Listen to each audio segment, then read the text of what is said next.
Welcome back to the party, pal. You're from the neighborhood, Master Chaos, back with you. Yes, once again. Today, Volume 2 of the movies that I've made. Today we're going to talk about the middle part of my career, a portion of my life that revolves around Asylum Entertainment. They are the people, of course, behind such classics as Sharknado, Sharknado 2, Sharknado 3, Sharknado 4, and I think there's a Sharknado 5, but I'm not sure. I jest, of course, but in my opinion, they are very lovely people, and they gave me a job when nobody else wouldn't. So I'm very grateful to them for basically being the bulk of my filmmaking career, for better or worse. Just as a heads up, we will be doing story time with Master Chaos today, so if you're following along story-wise, I hope you're ready to respond to the trivia question when that pops up. It's going to pop up right after we talk about The Day the Earth Stopped. This is, of course, a mockbuster of the remake of The Day the Earth Stood Still, starring everyone's favorite automaton turned badass, Keanu Reeves. This film was designed to capitalize on the success of The Day the Earth Stood Still. However, that remake did not do very well. As a matter of fact, I would be hard-pressed to find anyone who remembers it, and I'm sure everyone watching right now is like, oh right, there was a remake with Keanu Reeves. When was that? Well, I'll tell you, this film came out in 2008, and that was the year my daughter was born. I mentioned that. She's 12 years old now. I mentioned that because she's in this movie. She is the baby that saves the day. Of course, there's a reason why a baby is the hero of the movie and turns the world around and makes everyone happy and everything, goes back to sunshine and rainbows. I'm not going to go into it. I want you to watch the movie if you're interested, but basically I just wanted to point out my daughter saves the day as a 3-month-old baby in this classic right here. I consider myself very lucky to have a signed copy of this film. It had a heck of a cast, and being the first film I made here in California, I was very excited to be a part of it, even if I did play a small part. The film stars C. Thomas Howell, of course, Ponyboy and Soul Man. Those are his better-known roles. And Judd Nelson. Judd Nelson actually plays the father to my daughter in the film. So that was a very fun to be able to say that my daughter's movie dad was in the Breakfast Club at one point. How did I get involved with this movie? Let's get into that.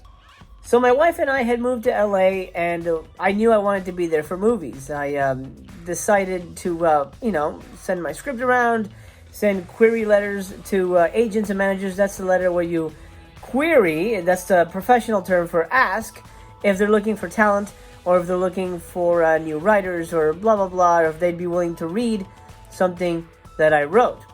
I sent out, and I'm not kidding, potentially thousands of these letters and got nothing back. So, right around the time that I was wondering what my next step was, my wife and I, we got pregnant with our daughter, and I realized, well, I got to find some kind of steady gig, at least for the moment, so that I can afford this hobby and really turn it into a career. So I did for a while, temp jobs here and there, and I was getting sick of it because I knew I wasn't there to be a temp. So I knocked on Asylum's door and I said, hey, remember me? You put out Corpses Are Forever, and I'm wondering if you have any room for me in your upcoming slate of movies. I want to write and direct. I want to do whatever is, available. And I was hoping that they would say, yeah, come on in. And they did. I consider myself very lucky that they took me in. There were tons of people who were trying to get in the door and get a job, but as David Latt, sort of the head of production, said, I was family, and I took that to heart. That really meant a lot to me.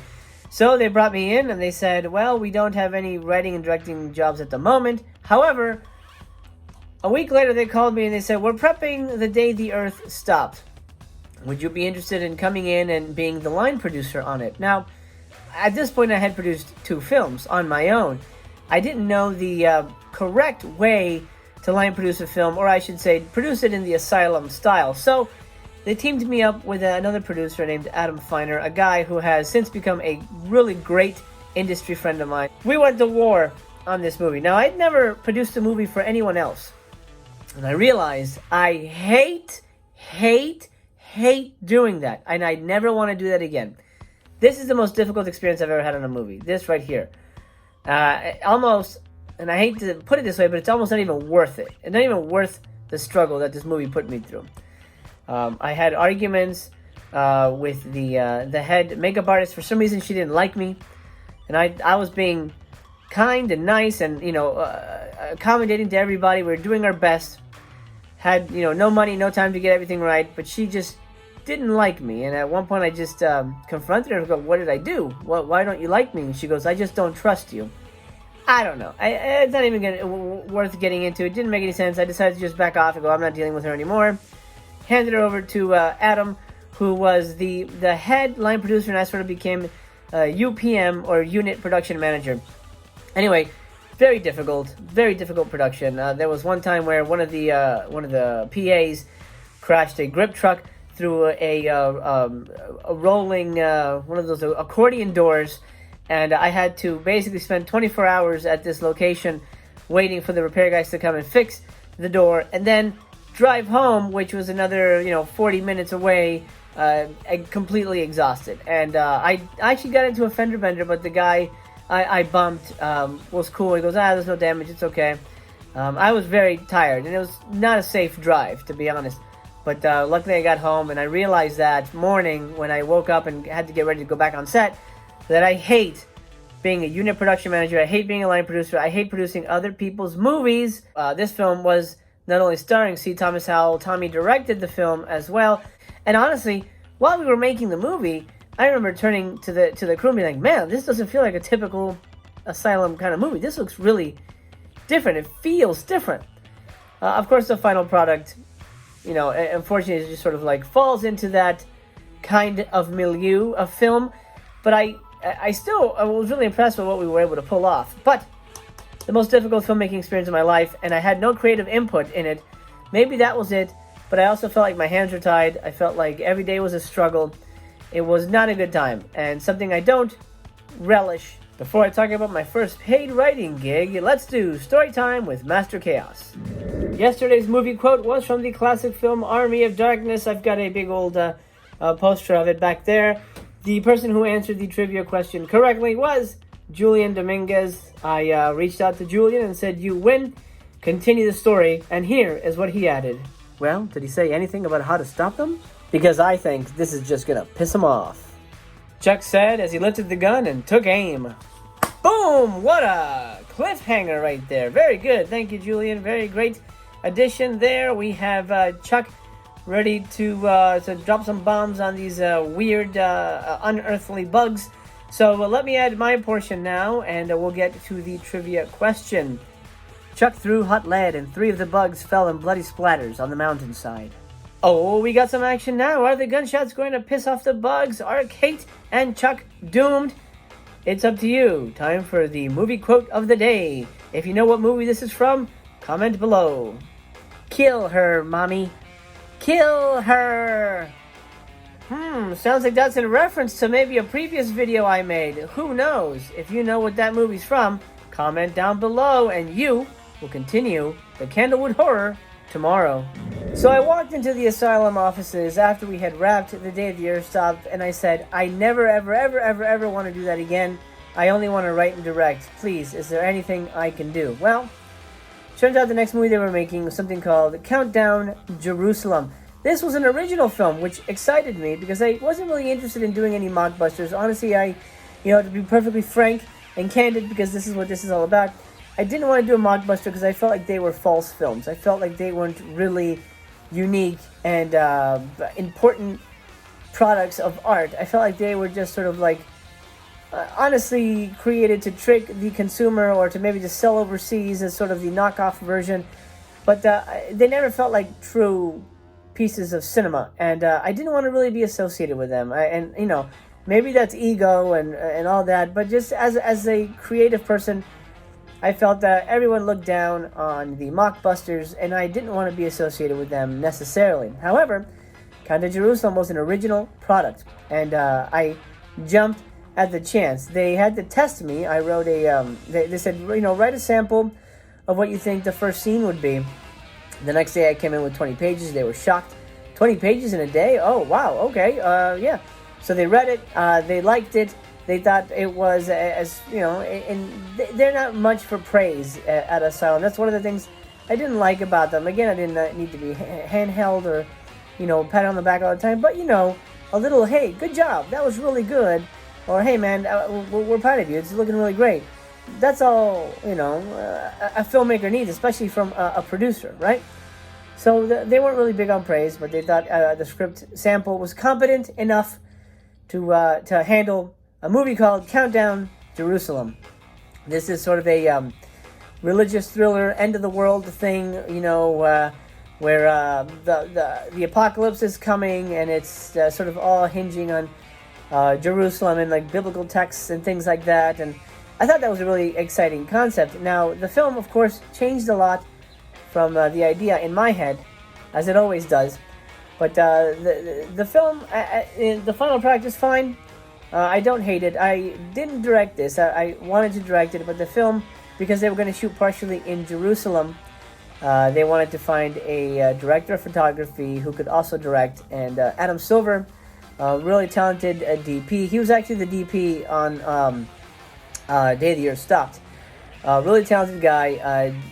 Was given the chance to direct and DP the film as well, until they killed two birds with one stone by having the DP and the director being one person. I get it, it's a budget thing, but I had fun writing it. I got to go on set, I got to play a small part as well. It was sort of convoluted. There were elements in it, and that's sort of par for the course when it came to writing for Asylum. There were elements in it that they 100% wanted in the script, even if it organically didn't make any sense. So when you're watching an Asylum movie, just be aware that it's not always the writer's fault. The producers are looking for certain elements that have to be in the material. I'll get to something like that further when I talk about my Mega Shark movie. So the organic nature of the story, of course, is perverted because of these elements that sort of take away the originality and the organic nature of a story. You can't just tell the story. You have to make sure you hit the beats. You have to make sure that by page 20 something happens. By page 30 somebody dies. It's very much a commercialized, factory-oriented product, not so much an organic,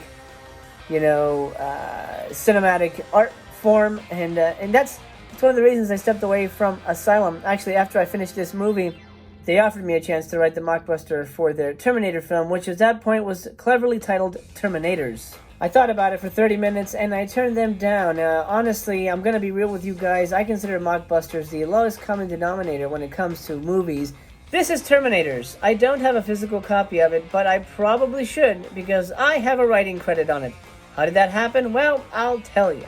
After I turned them down, the script was given to a friend of mine. He was a PA on The Day of the Year Stopped. His name was Will Morey. Great guy. We got along great. Had a lot in common. Will went off, wrote the script, came back, gave it to the producers. The producers didn't like it. Now, I remember this very clearly. I get a call on Thanksgiving morning.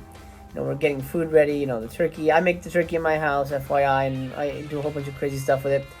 Anyway, I get a call from David Latt, the main producer, and he says, hey, would you be willing to do a ghostwrite on the script? Now, ghostwrite means, in the lingo, I'm writing as if I am a ghost. I'm not gonna. It's an uncredited polish of the script. He wanted me to spend a day on it, and I was like, I don't know. And he said, I'll pay you this amount of money, and it was a good amount of money for a day or two of work. And I said, And I remember Black Friday was coming up, right? The next day, it's like, I could use the money for Black Friday. Okay, I'll do it. I'll do a polish on Terminators. So after Black Friday was done, and I enjoyed all my turkey and everything. Come Monday, I spent 2 days on Terminators. I cranked it out, sent it to them. I guess they liked it enough. I never saw Terminators. I don't really know how it came out. I hope it came out okay. But I didn't know I was getting a writing credit until I saw the back of the DVD cover one day, and I saw that they had put my name as the writer of Terminators, for better or for worse. So I don't normally talk about Terminators because I don't really consider it one of my movies, but I'm going to mention it now because of the fact that it was sort of in keeping with the story I'm trying to tell of my journey through Hollywood. Which brings me to my favorite Asylum film, the one that I got to write and direct, The Haunting of Whaley House. Look at that cover. I was so lucky. Look at this other one that I wrote. That's okay, but I was so lucky that they really put effort into this cover. They really, strive to make it really different. And even the back, feels very different from a lot of the Asylum releases. I was very lucky that they put some extra effort into this baby. Because I certainly put extra effort into making this baby. The Whaley House is a very, very famous haunted location in San Diego. This house actually is considered the greatest, or probably the number one most haunted house in America. I've been there twice. I haven't seen anything, and I can't speak towards its paranormal nature. However, I do believe in the paranormal, but I didn't see anything that convinced me that there was anything untoward going on there. However, I'm making a scary movie about the Whaley House, so of course everything goes crazy. Again, I was contacted by David Latt, the head of production, and he said, we're making another haunted house movie. We want to do, here's a list of stuff we want to do, maybe a Whaley House or whatever, and could you come up with ideas, sort of like one-page pitches for the movies? I agreed wholeheartedly and said, yeah, of course I will do that. That sounds great, and I really also want to direct. I mentioned that right up front. So at this point, I hadn't directed a movie since Corpses Are Forever. It had been at least, my dates are a little fuzzy, but it had been at least 4 to 5 years that I'd gone without making a picture. So I drop a pitch. They love it. They say, okay, go ahead and write the Whaley House script. I write it quick as I can. They are shocked and they're really impressed. And it's given a green light. And I again mentioned, I want to direct. I get a call from David Latt maybe a week or two after the script is maybe in the third draft, and he says, we want you to direct. And I said, awesome. I was so happy. And I said, I promise I'm not gonna disappoint you. I'm gonna make you guys proud. I'm gonna deliver a hell of a movie. And he goes, I didn't think you were, I never thought you'd disappoint us. Go have fun. And pre-production began, and I was making another movie, and I was so happy to be on the set of another movie and to be in charge of another movie and to tell a movie that in my estimation played out logically and organically and felt like a real movie and not something that was designed by committee, if you know what I mean. I was able to cast a lot of my actor friends. I had since moving to LA made friends with a lot of actors, and they were all very talented, really wonderful people. And they came in and auditioned, and they were not only just approved by the producers and myself, but the casting people at Asylum were very impressed with them as well. So it wasn't like I just kind of brought people in, and said, hey, these are the parts, and they got it scot-free. They had to earn it, and they earned it. So I was able to have everybody I wanted in this film. It made me very happy. No big names, however, there is one big name, one wonderful name. Lynn Lowry is in this film. Lynn Lowry is amazing. Of course, Lynn Lowry, you would know her best from The Crazies and I Drink Your Blood. Wonderful lady, really kind lady. She's in the beginning and then the ending of the film. She plays the one of the tour guides at the Whaley House. I was honored to have her on this picture very much. And she came and she knocked it out of the park for us. This is a haunted house movie, so I got to flex my haunted house muscle and we basically pull out all the stops and pull out all the tricks from my bag of horror movie knowledge to deliver a satisfying haunted house movie that we could pull off on a very, very small budget in 12 days. We shot this movie in 12 days, which is par for the course when it comes to Asylum projects. They rarely went over 12 days. I mean, maybe if there was an issue, you'd go over 12 days. Anyway, this film means a lot to me. This and Corpses Are Forever and obviously Monster Man. But when it comes to my Hollywood films, The Haunting of Whaley House really means a lot to me. This is sort of the epitome of why I moved here, to be able to make a movie and have, for the most part, total control, because we shot in Long Beach and the producers never came to set because it was too far. And, they watched dailies and gave me notes and things like that. And I tried my best to address those notes, but budget and time and, the location itself, we shot in this beautiful old Gothic manor house that was is currently a museum. And it was apparently haunted too. We lost a PA. He saw a ghost. I don't know what he saw, but no one besides him saw anything. But the house was apparently very haunted. Anyway, I got to make the movie I wanted to make, and that's a rare thing, especially in an environment like the Asylum, which is very much sort of a factory, kind of like churning out product type of place. I got to make the movie I wanted to make. This is probably the film that I'm the most proud of, because there was really no heartache on this. I mean, I ran into a little rough patch with the producers over it, and I think that's what led to my never getting to direct again, which I will talk about in the next project. But to me, it was worth it. I got to make the movie I wanted to make. This is something I love so much, and it's a film I respect, and it's an experience I respect. If you're curious about my films and you want to see one of them, Haunting of Whaley House is the one I would recommend as your intro film. Also because it's, it's short. It's like 80 minutes, something like that, 90 minutes, a little less than 90 minutes. But I'd probably start. This is like a fun Halloween type movie, and that's kind of what I was going for like the perfect Halloween spooky haunted house type movie.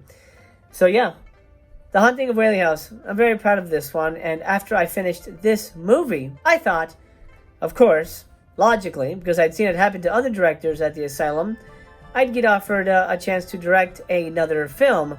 That, unfortunately, didn't happen.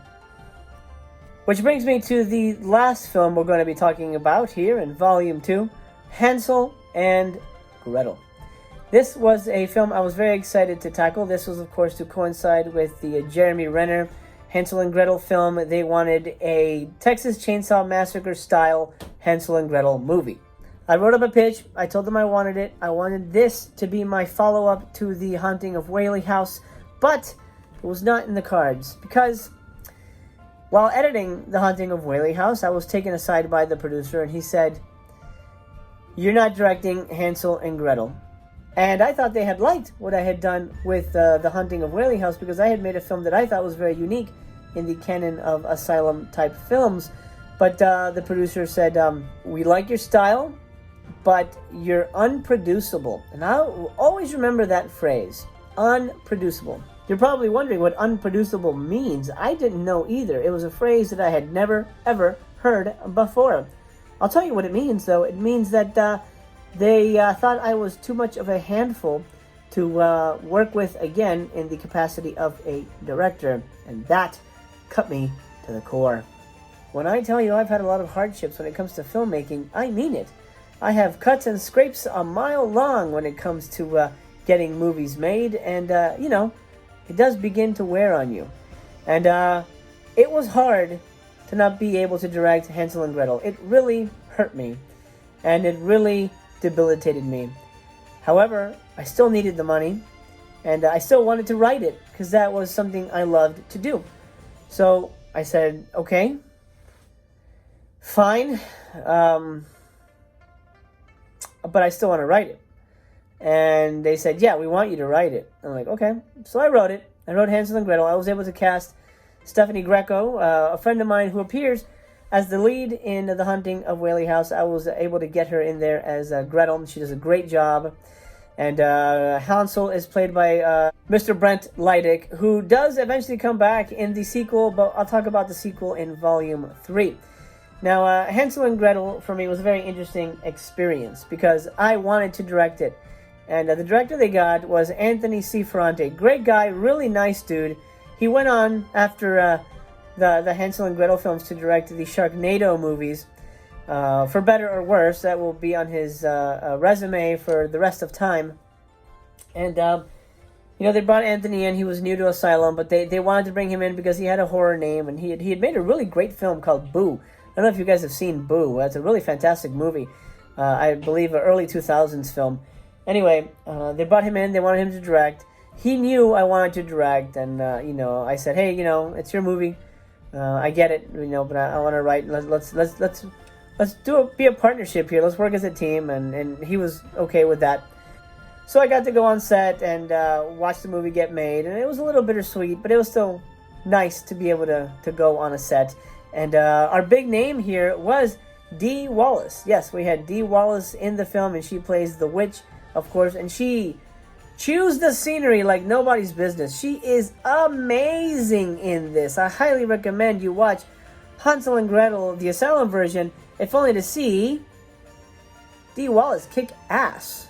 That's going to do it for Volume 2, my friend. I hope you enjoyed this look at the middle years of my filmography, what I'm calling the Asylum years. Now, Part 3, the final installment of the movies I've made, does still involve the Asylum, but by this point, after what happened on Hansel and Gretel, I decided to step away and try and make movies on my own. And here's a little bit of a cliffhanger.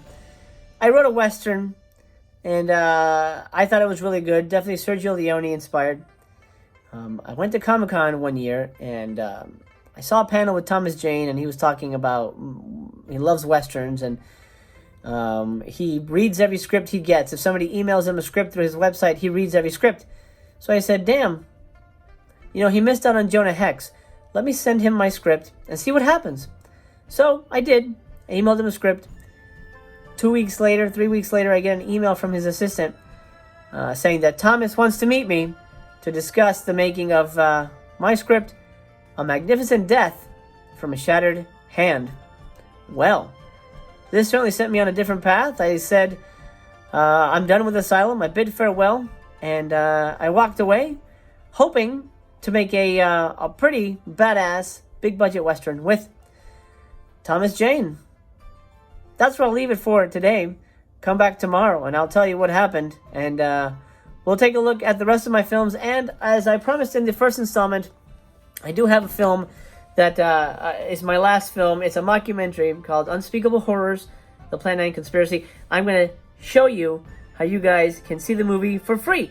I'm going to give you the link. You guys can watch my final film. It's my gift to you. It's a fun movie. I really want people to watch it. I think it's something movie fans would thoroughly enjoy. I do want to throw out a couple of subscriber shout-outs before I go. Kirenia, The Soulless Trenchcoat, Robert Jacobs, and Volkswagen. Thank you so much for subscribing, you guys. I hope you're enjoying the content. There's much more to come. If you're new here, please consider subscribing. If you do, I'll see you tomorrow. You see, Master Chaos comes at you daily, and I really loved meeting you today, and honestly, I want to see you again. I hope I'm not being weird, but well, I really hope you'll come back, because I really want to see your smiling face. And for all my returning homies, remember, you're the pumpkin to my spice. Well, that'll do it for me, gangbang. I hope this video has found you happy, healthy, and well. I have been your friendly neighborhood Master Chaos, signing off, wishing you a very pleasant evening, and I remain to be continued.